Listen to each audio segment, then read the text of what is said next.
Ang susunod na programa ay nagpapatuloy dahil sa inyong pagmamahal, donasyon at kaloob sa Greg Durante Ministries.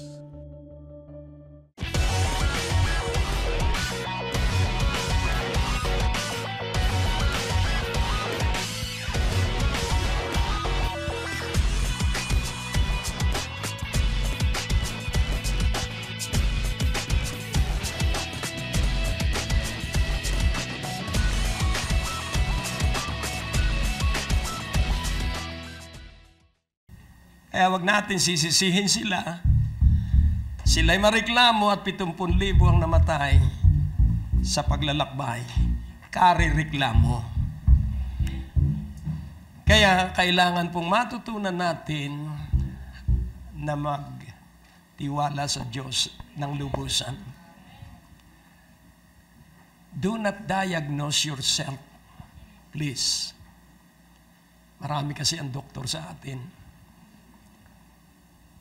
Kaya nangyayari yung iyong prophetic word, sumakit ang tagiliran. Siguro. Hello? And what you will speak will become a reality. Nakakuha niyo po. Alam mo po yung nararamdaman parang totoo. Pero laging pasinungalingan mo dahil ang sakit ay kasinungalingan. Ang kahirapan ay kasinungalingan. Kaya magsanay ka. Kaya nga iilan yung nagpapatuloy. Dahil ito'y gawain ng mga baliw. Pero mo lalakad ka ay kay halos nakukuba na sa kirot. Pero ikay naninindigan pa rin that by His stripes. Amen? Tapos lumalabo ang iyong mata. Huwag mo sasabihin may diabetes ka. Sabihin mo, ang dugo ni Jesus ang lulusaw sa lahat ng blood clot. Amen. Hallelujah. Amen. So that is the time to declare the Word of God. When you are afraid, talk to God about His greatness. And after you speak all the greatness of God, then talk to your problem about the greatness of God. Amen po ba? Amen po ba? Amen po ba? Eh, huwag kang magsasayang ng pera. Huwag, please. Dahil ang pera ay ginagamit sa kaluwalhatian ng Diyos. Hindi tayo nagtitiwala sa pera, pero kailangan may pera din tayo. Tingnan mo ang iyong katabi, sabihin mo, I speak that you will have money starting tonight. Sige, prophesy. Kapag inibig mo ang karunungan, sisidlan ka ng kayamanan ng karunungan. Amen? Hallelujah. That I may cause those that love me to inherit substance, and I will fill their bank accounts. Hello? At kung saan ang taguan mo ng pera sa iyong bahay, pupunuin nyo ng Diyos. Pero, ay, wala kayong patutuo eh. Ang ibig sabihin, ay tama yung sinabi kanina, na baka wala ang lion of the tribe of Judah sa inyong pangaraw-araw na buhay.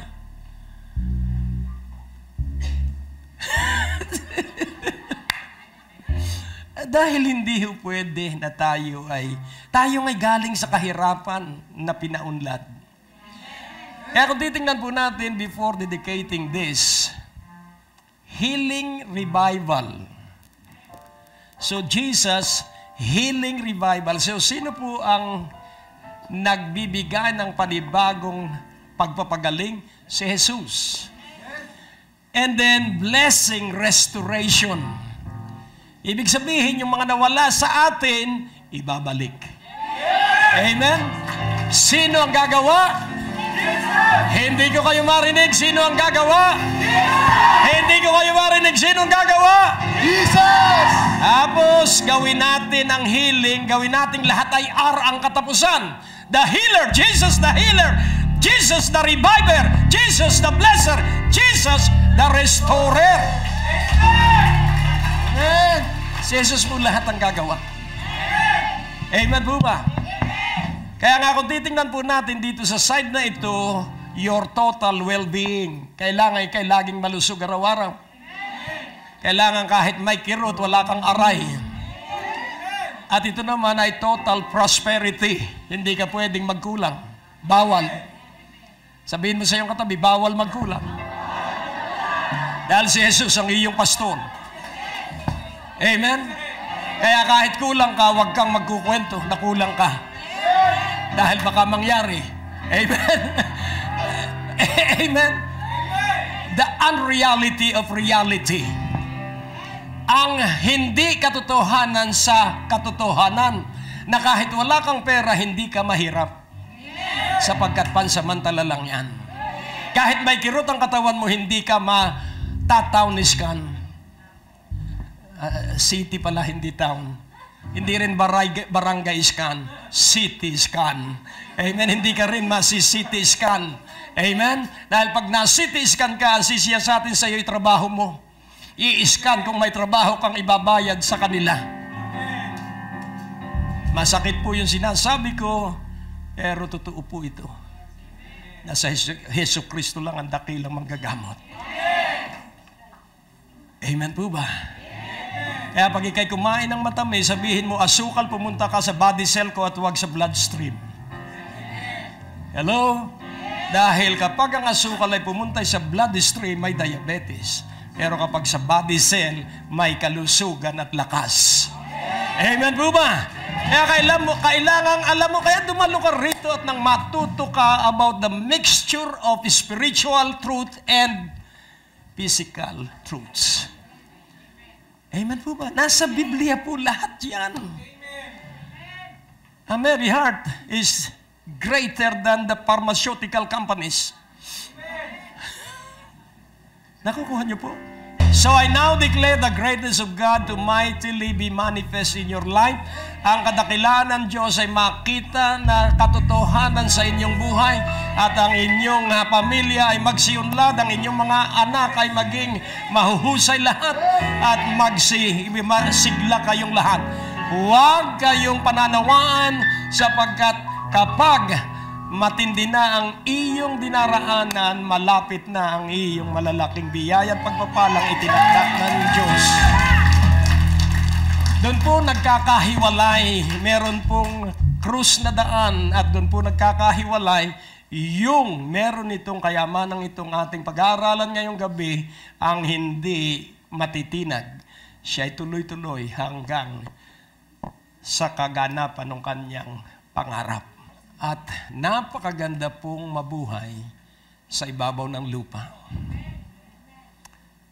Nais kong gustuhin natin ang mahabang buhay. Ang rapture po ay mangyayari, ang pagbabalik ng Panginoon ay tiyak na mangyayari. Pero ang tanong, ano ang uri ng iyong pananampalataya sa sandali ng rapture?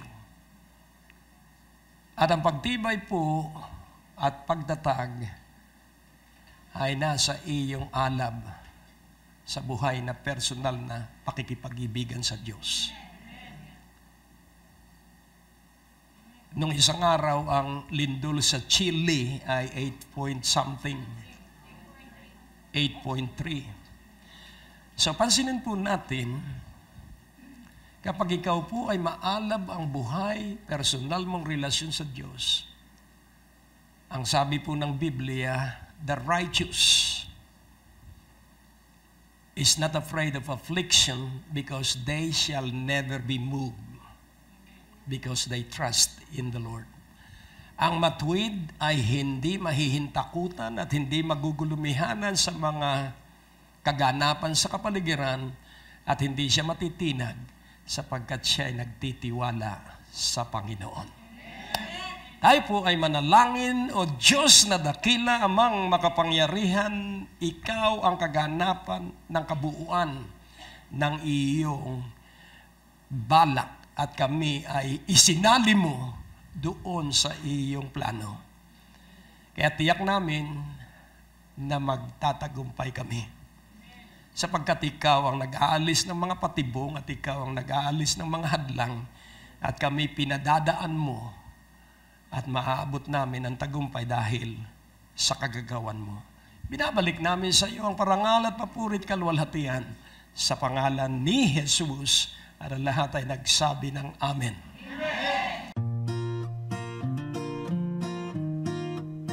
May mga na-miss ka bang broadcast ni Pastor Greg?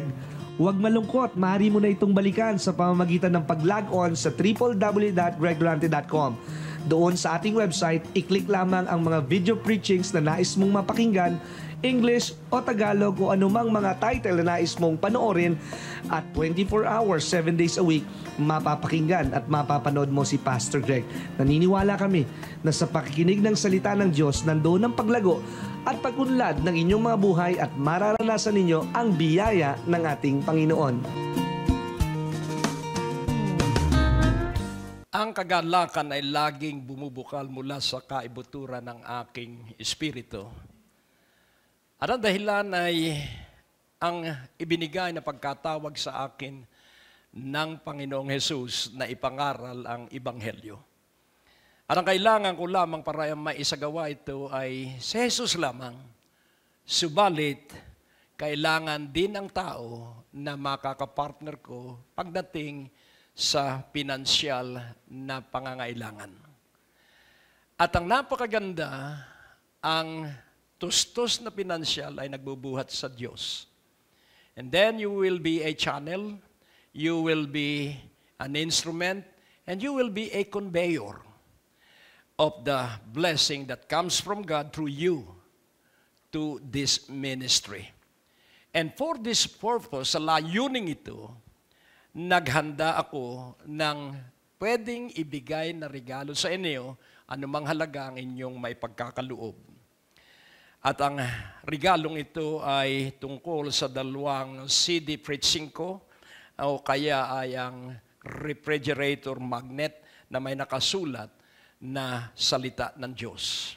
Either one sa anumang inyong may bibigay at may pagkakaloob sa ministeryong ito, mapagpala kayo ng Diyos. At ulitin kong muli, mula sa Diyos, through you as channel, through you as instrument, through you as conveyor, ito po ay pupunta sa aking pangangasiwa upang ipagpatuloy at palawakin pang lalo ang pangangaral ng kanyang kadakilaan. Dadalangin ako, O Diyos, ang banal na Espiritu ang magkonbikta sa lahat.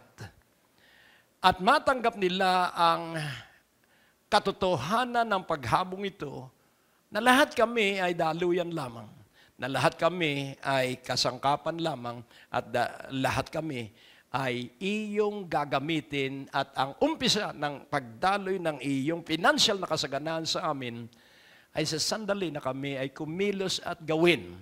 At lahat ng kikilos at gagawa, kakaibang kayamanan ang kanilang matanggap mula sa kanilang pagkakaloob. Mangyari ito ngayon sa pangalan ni Jesus at magpatuloy itong kaunlad at kasaganang ito sa pangalan ni Jesus.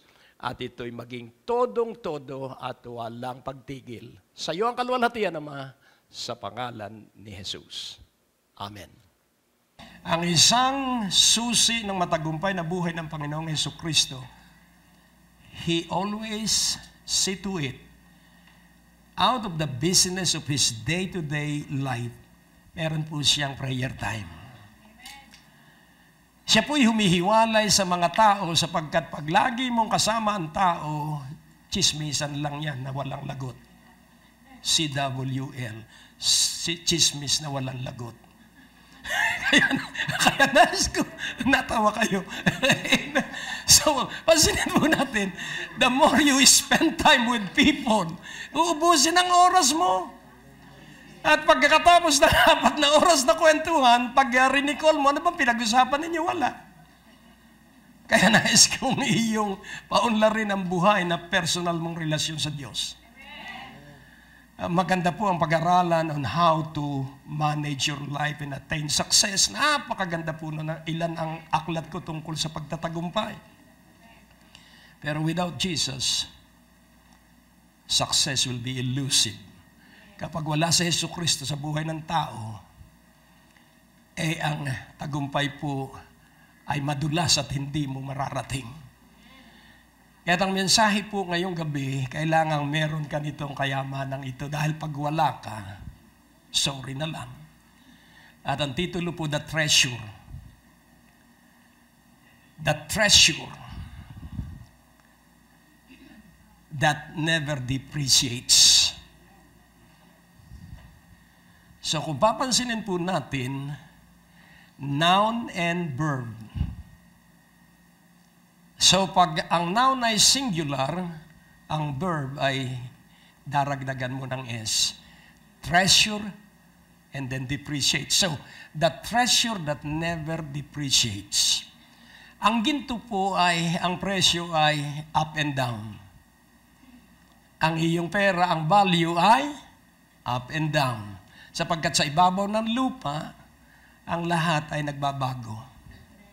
Ang iyong damit na mamahali noon, nabili mo'y 1,200, ngayon isusubasta yan na 150. Kaya ang inaabangan ko ay yung sales. Anyway, yun din naman yun. Hello? Maghihintay na lang ako ng sale. Nakukuha niyo po. Kaya nga pag pumapasok ako at may binibili ako, sir, umabot po kayo sa sale. Aba, yung 150 ay 80 na lang. Pero the same. The same product. The same trademark. At bakit ako nakakatanggap ng ganon? Dahil hindi ako nagmamadali. Hello? Huwag kang nagmamadali. Dahil ang mabilis lumakad kung matinik. Alam ng matatanda. Amen. Kaya nga, pag ikaw ay matalino, ay hindi ka matitinik. Makikita mo agad yung tinik. Nakukuha niyo po, ang nagmamadali. Hindi niya nakikita. Katulad ako'y natatawa sa driving. Yung iba, kaskasero, singit dito. Sabi ko, ganyan din ako noon. Nag-aabot din kami sa heavy traffic. Nakukuha niyo po. Kaya nais kong inyong maunawaan, live one day at a time. Do not be afraid of your tomorrow. Hello? Maraming taong nabubuhay ay sa 2030. Kaya nakalimutan nila ang 2015. Ang ating kinabukasan ay batay sa iyong ginagawa sa kasalukuyan. Amen po ba? Kaya kung masipag ka ngayon sa 2030, dadatnang ka pa rin ng Panginoong masipag. Kaya kung tamad ka ngayon, magpakasipag ka na mula ngayong gabi. Amen? So, atin pong unawain, ano ba itong kayamanang ito na habang ginagamit mo ay dumadami, umuunlad. When you use it, it replenishes itself. Habang ginagamit mo, ito'y palaki ng palaki ng palaki. At ang isang nakita ko po, ang volume ng tubig ay batay sa lawak at lalim ng riverbed. Bakit po ba umaapaw ang mga ilog? Dahil makipot at mababaw. So anong ginagawa ng DPWH? Nagde-dredge. Hinuhukay nila, pinalalapad nila to allow the volume of water na darating kapag may ulan. Kaya alam mo, para tumigil ang ulan, mag-enjoy ka sa lakas ng ulan. At sabi mo, Diyos ko, salamat po at nagpakita ka ng panibagong ulan. Ay yung iba, sawa na sa ulan at nagrireklamo na. Huwag. Mag-enjoy ka sa ulan. Sabihin mo sa iyong katabi, para tumigil ang ulan, i-enjoy mo ang ulan. Because all things work together for good to them that love the Lord and is called according to His purpose. Ano ba ang pagkatawag sa atin? Ano ba ang layunin na tayo magkakasama? Para tayong lahat ay matibay at matatag saan man tayo dumaan. Amen po ba? The treasure that never depreciates. Ang kayamanang kailanman ay hindi bumababa ang halaga. Kaya nais ko pong iyong maunawaang mabuti kung ano itong treasure na ito, that treasure. Ibig sabihin ay wala nang iba pa na kayamanan. Sa Deuteronomy chapter 6 verse 4, ito pong isang utos na ito, Hear, O Israel, the Lord our God is one Lord. So pansinin po natin, the Lord our God, ang Panginoong ating Diyos ay isa. Hindi isa, isa. isang Panginoon. So, sino ang kinakausap dito? Israel. Pakinggan nga ninyo, O Israel, isa po itong bayan, isa po itong lahi, na kung ilan man silang libo, bawat isa ay dapat isa lang ang Panginoong Diyos. Hindi pwedeng yung isa ay gawin tatlo. Napakaliwanag po niyan, kaya kahit ilang bilyon tayo, kailangan isa lamang ang ating Diyos. So tingnan po natin sandali sa Ephesians chapter 4, verse 1. Ipakikita ko po sa inyo yung word na 1. I, therefore, the prisoner of the Lord, beseech you that you walk worthy of the vocation wherewith you are called. So pansinin po natin, ikaw at ako ay tinawag. At doon sa pagkatawag ay meron po tayong gagawin.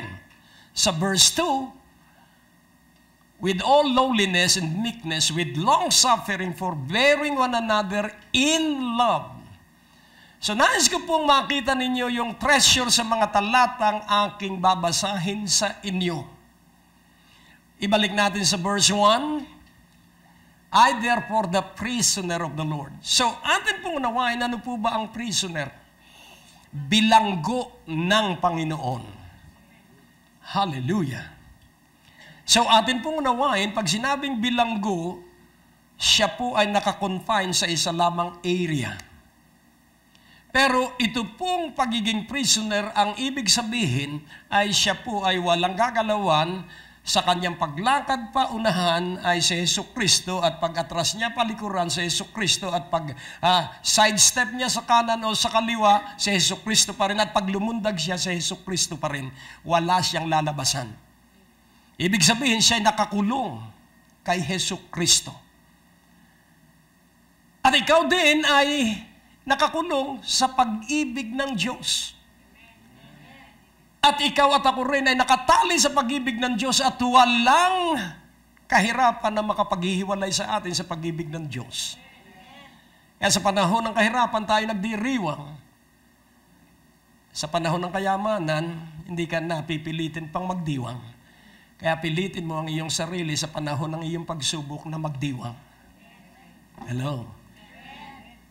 Make it less effort na mag-enjoy ka sa Diyos sa panahon ng iyong pagsubok. Sapagkat laging tandaan mo, yan ay pansamantala. Sabihin mo, pansamantala. So, temporal, yan ay pansamantala, hindi yan nagtatagal. It is only for a brief moment dependent on your acceptance of it. Habang kinakalaban mo ang iyong problema, tatagal yan. Habang kung sino-sino ang sinisisi mo, maantala yan.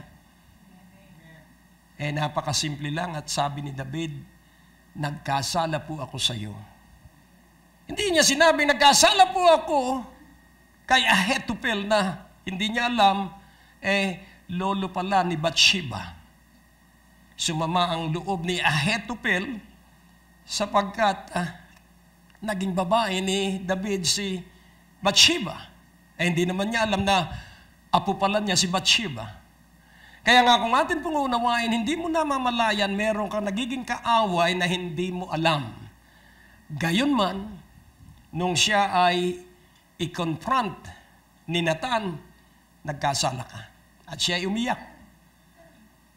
At ang sabi niya, sa iyo lamang po ako nagkasala. Ano mang nagawa natin sa kapwa natin tao, sa Diyos natin yung ginawa. Sapagkat bawat tao ay nilikha sa wangis, hawig at larawan niya. Kaya magsanay po tayong mabuhay na daladala ang kayamanang ito. Sa verse 2 ulit, with all lowliness. So pansinin po ninyo yung mga magandang katangian. Hindi po kalakalahati, hindi po 1/4, hindi po 3/4, hindi po 80%, hindi po 1%. All. Ano po ang ibig sabihin ng all? Lahat. With all lowliness at buong-buong kababaan at kaamuan. Sino ba si Pablo? Si Pablo po hindi pangkaraniwang tao. Si Job po ay hindi pangkaraniwang tao. Si Job po iginagalang pag merong kailangang payo sa kanyang bayan, ang unang tinatawag ay si Job. At si Pablo po, kapag merong tungkol sa karunungan, tungkol sa Diyos, si Pablo po ay matalino. Pero nagpakumbaba siya. Nagpakaabo siya.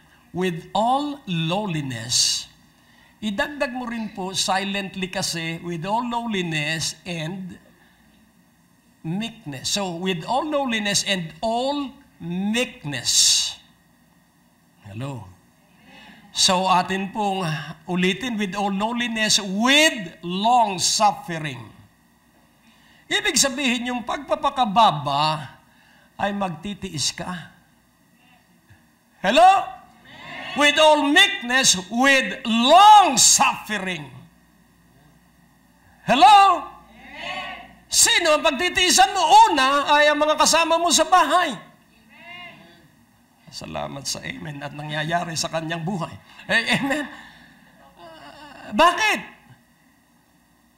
Kayo na ang mag-siyasat kung bakit sa bahay mo pa lamang ay meron ka ng kaingayan, kasama sa katwiranan. Ba't ako na lang? Sabihin mo, salamat at nakadalo ako. Parang ako ang kinakausap ni Pastor. With all lowliness and meekness, with long suffering. So ano ang paggagamitan? Forbearing one another in love. Ano po ang forbear? Iyo pong pagtitiyagaan, iyo pong pagtitiisan, at iyo pong tanggap dapat yung kasama mo sa bahay na makulit. Hinga ng malalim. And then sa verse 3, endeavoring to keep the unity of the Spirit in the bond of peace. Nagsisikap, nagpupunyagi, yun po yung endeavoring, na panatiliin ang pagkakaisa sa Espiritu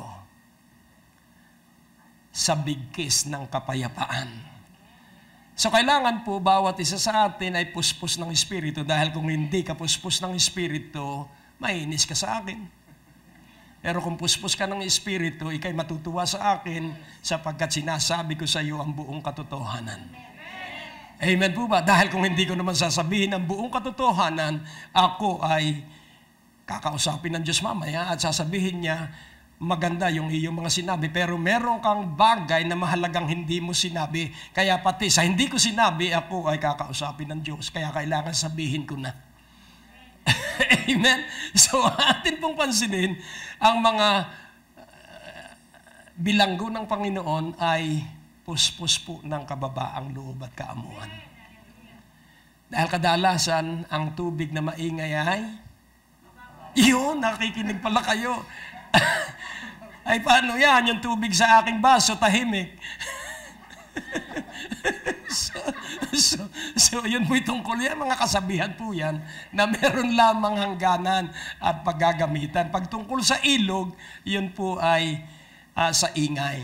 Pero pag sa laot ng dagat at wala pong hangin, tahimik na tahimik. Pero wag kang magtatangkan dumayb na hindi ka marunong lumangoy, sapagkat yung akala mong mababaw, hindi mo kita ang kalaliman, 3 poste pala ang lalim noon. Kaya nga ating unawain, tayo'y magsikap at magsumakit at magpakatatag na panatilihin ang ating pagkakaisa. At paano tayo magkakaisa? Huwag mong sasabihin sa iyong mga anak na magbago sila, dahil hindi sila magbabago kapag hindi sila puspos ng banal na Espiritu. Para po sa pagpapatuloy ng programang ito, kailangan po namin ng inyong panalangin at pinansyal na suporta. Sa bawat kaloob ng inyong ipapadala, anuman ang halaga, bibigyan po namin kayo ng anointing oil bilang pasasalamat sa inyong pagtulong at pagsuporta sa Greg Durante Ministries. At upang matanggap nila ang banal na Espiritu, kailangan tanggapin nila si Jesucristo na kanilang tagapagligtas.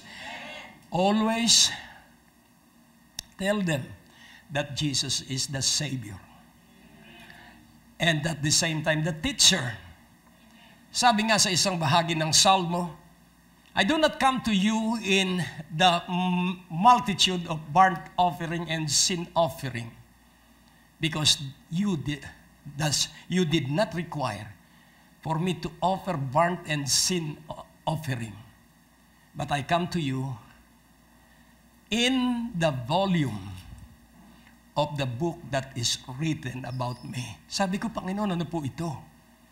Ang paglapit po sa Diyos sa oras ng panalangin, kailangang kilala mo ang Panginoong Hesukristo. At yung lahat ng nakasulat sa Kanya ay magsisiwalat ng ating pagkakilala sa Kanya, sapagkat laging tandaan mo, ikaw ay patungo sa lubusang kasaganaan, ikaw ay patungo sa lubusang kalusugan, at kailanman ay hindi ka magkakasakit. Amen. At yung amen mo ay gawin mong totoo. Ang amen ay magiging totoo kapag ikay mahusay, makipagbakbakan at manindigan. Magsikap ka na ang bahay mo ay katulad ng langit. Amen. Kung sila man ay nagtutungayaw, manahimik ka at huwag kang sasabay sa kanila. Sapagkat, laging tandaan mo po, it is only one time to be a father to your children, a mother to your children, and that precious opportunity para maranasan mo kung paano ang ama ay pinangangasiwaan ng napakaraming anak. Ano kaya tanungin ka ng Diyos? Edward, mareklamo ka rin lamang. Magpalit kaya tayo. Ikaw na ang amang Diyos at ako na ang Edward. Nakukuha niyo po. Hindi sumasakit ang ulo ng Diyos, Ama. Iba-iba tayo ng ugali. Tingnan mo ang iyong katabi. Akala mo, mabait yan.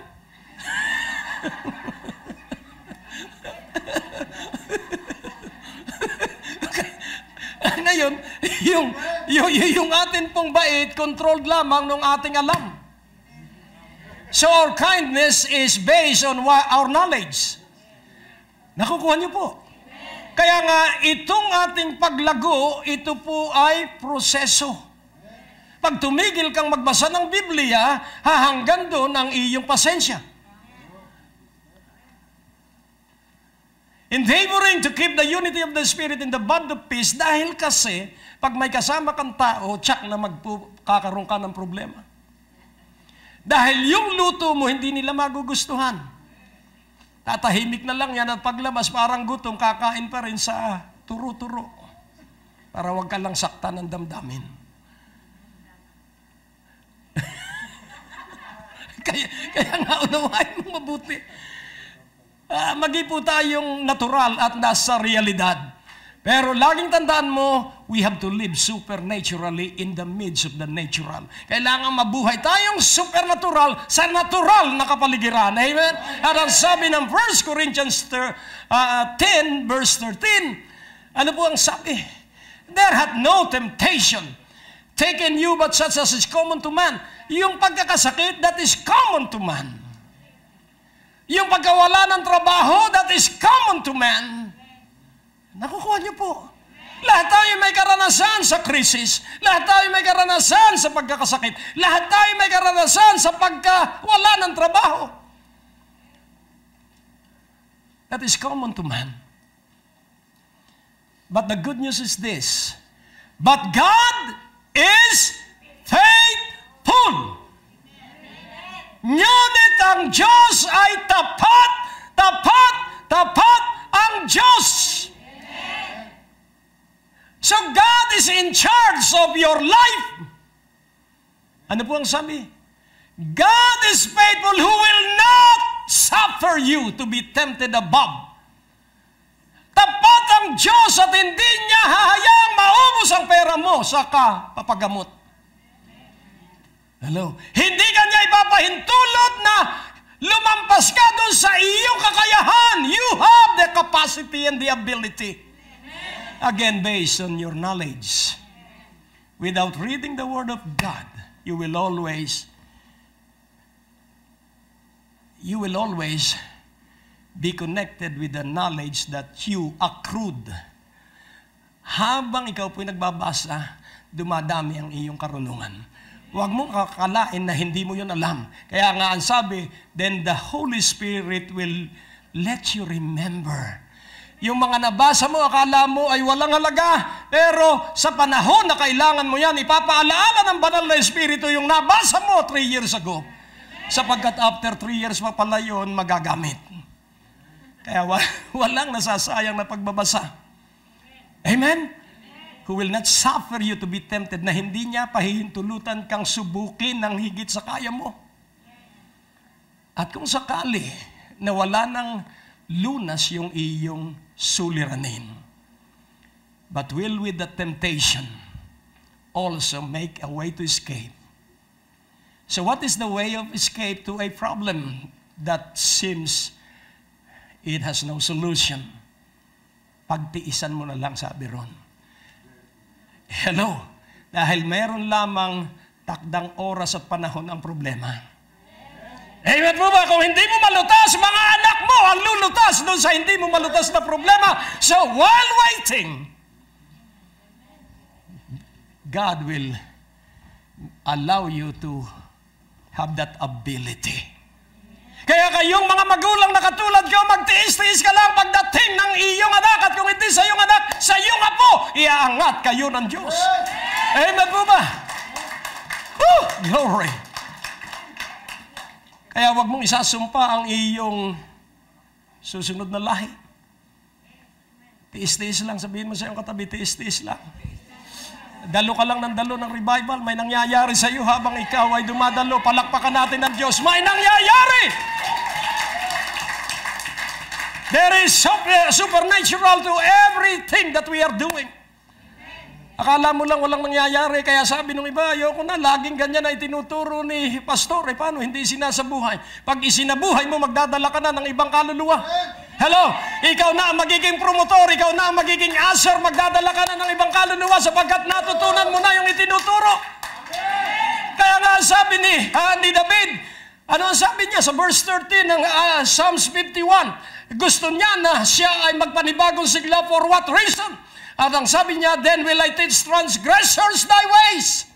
Kapag natutunan mo ang itinuturo sa lugar na ito, magtuturo ka rin sa mga masuwayin at sa mga makasalanan, and they will be converted to God. And when they are converted, then they will be your companion later on. Huwag kang kawit ng awit lang. Ikaw ay mangawit ng kaluluwa at dalhin mo rito. Nakukuha nyo. Kaya kayo walang patutuo dahil hindi ninyo sinasabuhay ang salita ng Diyos. Kung isinasabuhay ninyo, mayaman na dapat kayo. Yan ang gusto ko sa inyo. Tayo isang pamilya. Hindi ko po kayo sinisisi. Kayo po'y pinasisigla ko. Kaya po ang aking pangangaral, confrontational. Ano po ang confrontational? Sinasabi ko yung dapat na nasa iyo. Kaya kung magagalit ka, ikaw mawawalan. Ayoko na sa'yo, pastor. Next Friday, wala na ako dito. Kasi papalitan ka ng 10. Nakukuha niya, huwag mo sayangin. Mabubuhay ka pa naman ng 90 years old. Kaya kunin mo na at iyong lulunin lahat ng iyong naririnig. Sapagkat kailangan mo ito hanggang 90 years old ka. Ako irarapture na. Lahat tayo, sama-sama. Amen? So, ibalik natin sa Ephesians 4. Kailangan tumatawa ka para ma-appreciate mo. Yung digestion po, kailangan masaya ka. Pag kumain kang masaya, madali pong ikay magutom agad. Bakit? Magda-digest po ng gusto. Kaya huwag kang may stress dahil pag na-stress ka, sa halip na yung lahat ng iyong mga substance sa katawan ay pumunta sa iyong tiyan, pupunta yun sa iyong isipan at magkakaroon ka. Ano yung sakit na sinabi? Aneurysm. Biruin mo yun, aneurysm, ginagawa ang ibang kaanyuan. Aneurysm, sarili ko po yung definition. So inaanyo ka para paniwalaan mo na ikaw ay may sakit sa utak. Hello? Huwag kang maniniwala. Sapagkat sa utak mo nakatira ay ang banal na espiritu. Hindi pwedeng yan ay magkasakit. Amen? Because the Holy Spirit lives in your soul. Jesus lives in your spirit. Wala ka pong talo. Amen? Kaya ka narito at kaya ka may pagsubok para ikaw ay matuto na tangkiliking magturo ka sa masuwayin. Kaya nga sabi ni Apostol Pablo, I am the chiefest among sinners. Kaya tinuturuan ko kayo dahil ako ang pinakapangulo ng lahat ng makasalanan. Halina kayo at magbalik loob kayo sa Diyos. Amen? At sino ang ginagawang halimbawa ni Pablo? Ang kanyang pagsuhay. At siya binago ng Diyos. Dahil yan pong conversion follows conviction. If you are convicted of the Word of God, then there will be a conversion. At ang pangatlong mangyayari, if a person is convicted and converted, he will be committed. Hello? Pero marami pong Kristiyano, committed ang isipan. Dahil ayaw nilang paniwalaan yung mga bagay na hindi nila maintindihan. Hello? Kaya nga nais ko pong ipaunawa, ang salita ng Diyos hindi mo man maintindihan, paniwalaan mo ito. Ang sabi ng Panginoon sa aking isang morning fellowship with Him, so, vouch my word, pagtiwalaan mo sa pagkatotoo ang aking salita. Mapaparamad langit at lupa, pero ang salita ko'y mananatili. Kaya ang buhay natin ay batay sa salita. Amen po ba? Kaya ikaw ay uunlad para magdala ka ng mga makasalanan. Kaya ikaw ay bibigyan ng Diyos ng maraming pera para magdala ka ng mga taong makasalanan. Amen po ba? Pero huwag mong iuuko lang ang pagkuha mo ng mga kasalanan sa mga nasa lansangan. Puntahan mo rin yung mayayaman. Sapagkat maraming mayaman ang makasalanan. Hello? Naniniwala po ba kayo? At ano ang katotohanan ng maraming makasalanan, maraming mayaman ang makasalanan? Sapagkat nung sila'y wala, ang alab nila sa Diyos. At nung magkaroon, ang alab nila sa yaman. So, yung alab nila mula sa Diyos ay nalipat sa kayamanan. Kaya kailangan puntahan natin sila para pag-alabin uli natin sila sa Diyos. At huwag kang pupunta sa kanila para bigyan ka ng yaman nila. Huwag. Pumunta ka sa kanila para sila'y muling mag-alab sa Diyos. At kalimutan mo na sila. Pagkatapos na maalab na sila sa Diyos, lumipat ka uli ng ibang lugar sang ayon sa patnubay sa iyo ng banal na Espiritu. Ilipat natin sa Ephesians 4:4. Napakaganda po. There is how many body? There is one body and one Spirit, even as you are called in one hope of your calling. So isang katawan, isang Espiritu, at isang pagkatawag, at isang pag-asa ng pagkatawag. And what is that one hope of our calling? That we shall be together with Jesus forever and ever after this life.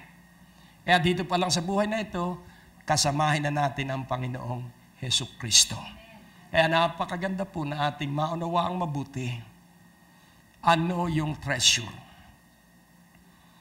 So ibalik natin sa sa Deuteronomy 6:4 at ating intindihing mabuti ito. Hear, O Israel, the Lord, our God is one Lord.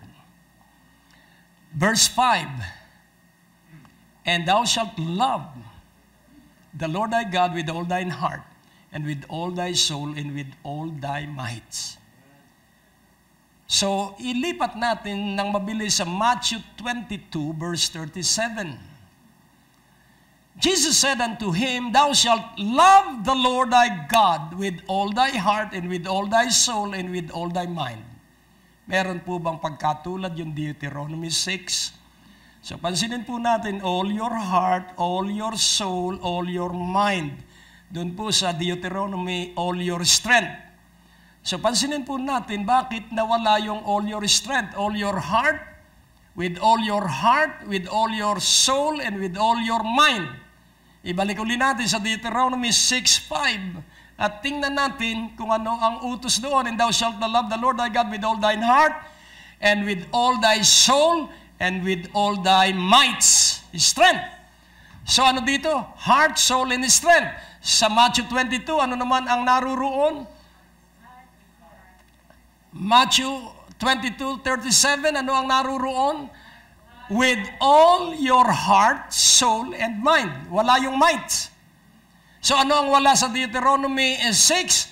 Ang wala sa Deuteronomy 6, heart, soul, might.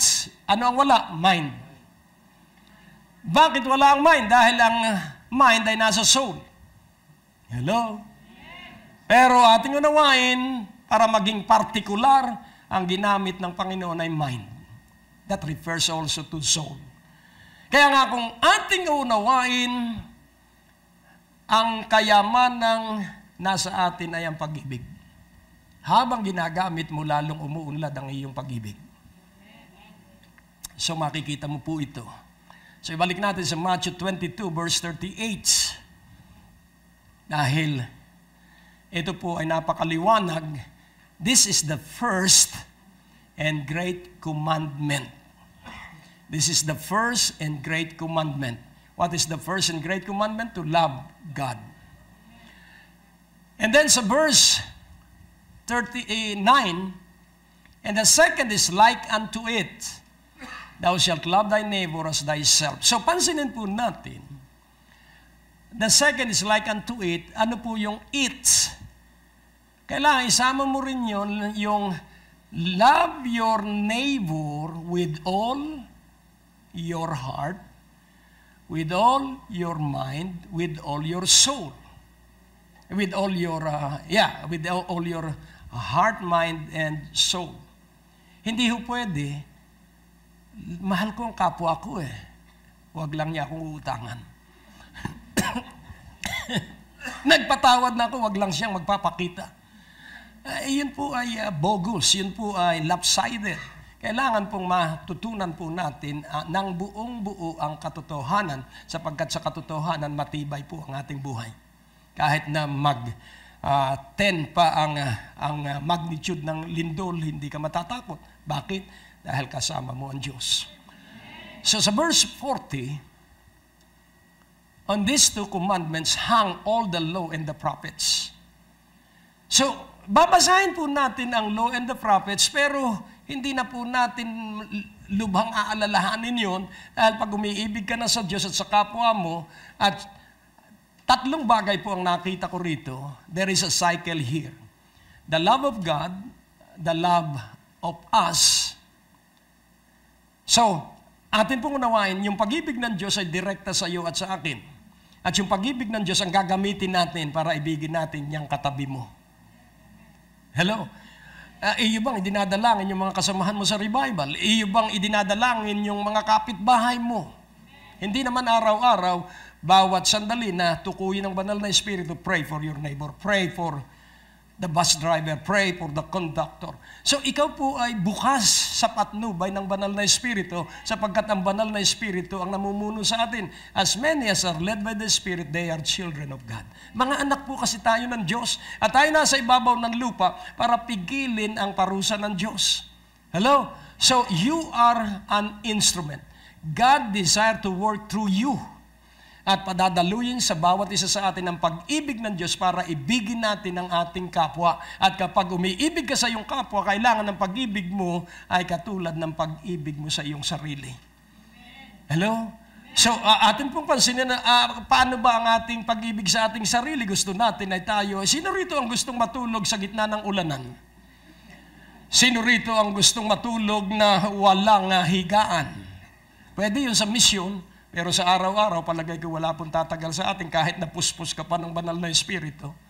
For a season, yes, but not for a lifetime. Kaya kailangang maintindihan mong mabuti kung hindi mo ibig. So, pag kumakain ka, huwag kang malulungkot at sasabihin mo, Diyos ko, kami kumakain, paano po yung ibang nando? Huwag mong ikalungkot sila. Dalhin mo ang Diyos sa kanila at magkakaroon din sila ng pagkain sa hapag. Hello? Eh, alam nga namang hindi mo pa i-enjoy yung pagkain, magkakasala ka rin. Kaya pag kumakain ka at masagana ang pagkain mo, huwag kang tamil-mil dahil naisip mo lang na marami ang gutom. Hindi mo pananagutan yung mga gutom na yon dahil ang Diyos ay mas marunong kaysa iyo at sa akin. Amen? Enjoy first what you are eating. Amen. Ipagpasalamat mo muna at huwag ka na rin mag-isip na baka magkasakit ka sa balat ng manok at kung ano-ano pang mga balat. Nakukuha niyo because what you are afraid of will happen to you. Amen. Magpuri ka lang at magpasalamat sa Diyos. Ako'y natutuwa doon sa isang kakilala ko at ang sabi, Pastor, kumakain ka ng balat ng manok. Tostado ka ako eh. Ang sabi niya, baka magkasakit ka. Hindi. Siya ngayon ang may sakit. Pag hinahawakan ko yung kanyang likod, parang tabla.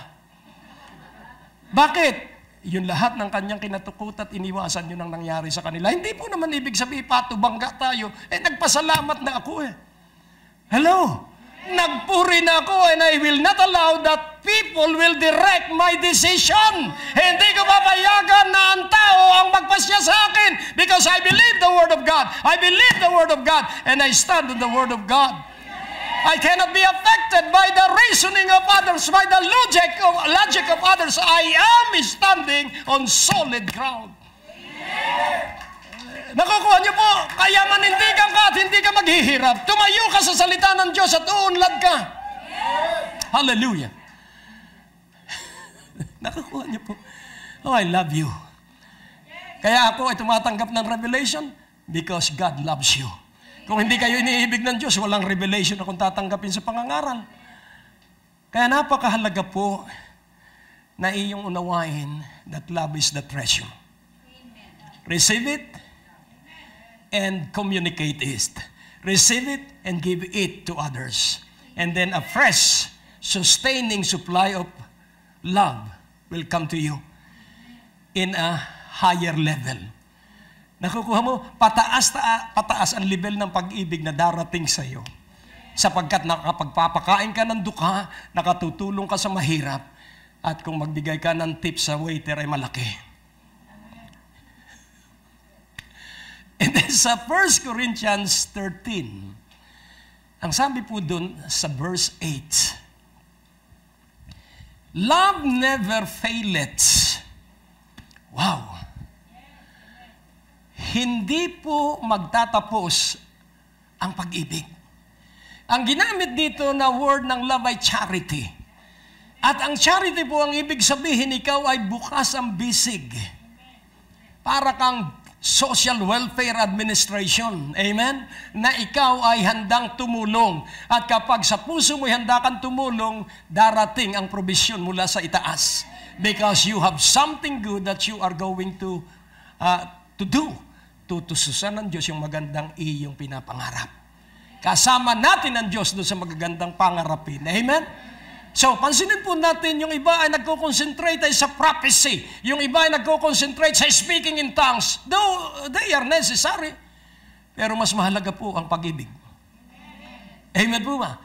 Love never fail, but whether there be prophecies, they shall fail or they shall stop. Kailan titigil ang prophecy? Pag nangyari na. Hello? Pag sinabi ko sa iyo, magkakaasawa ka sa edad mong 32. At yun ay prophetic. At pag pinaniwalaan mo, 31 years old and 12 months, magkakaasawa ka. Because I prophesied it. Amen? At dahil nangyari na, tumigil na ang propesya. Nakukuha niyo po. Jesus is coming! At dumating po siya as Savior. The prophecy is fulfilled. He will come again. It is not yet fulfilled. So keep on believing. He will be coming soon. So tongues will cease. Ay bakit naman ako magsasalita pa sa ibang wika? Ay nasa piling na ako ng Diyos. Mukhaan na at sarili niya na ang pag-uusap. Hindi ko na kailangan ng Hebrew language. Hindi ko na rin kailangan ang English language. Hindi ko na kailangan ang Cebuano language. Sapagkat heart to heart, face to face, mouth to mouth, makakausap natin ng Diyos. Amen?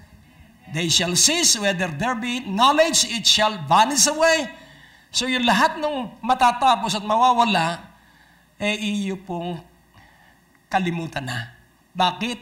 Dahil para ka lang tumitingin sa harapan ng salamin. Ang nakikita natin bahagi lang. Dahil yung susunod na bahagi, isisiwalat ng Diyos yun sa ating mga anak.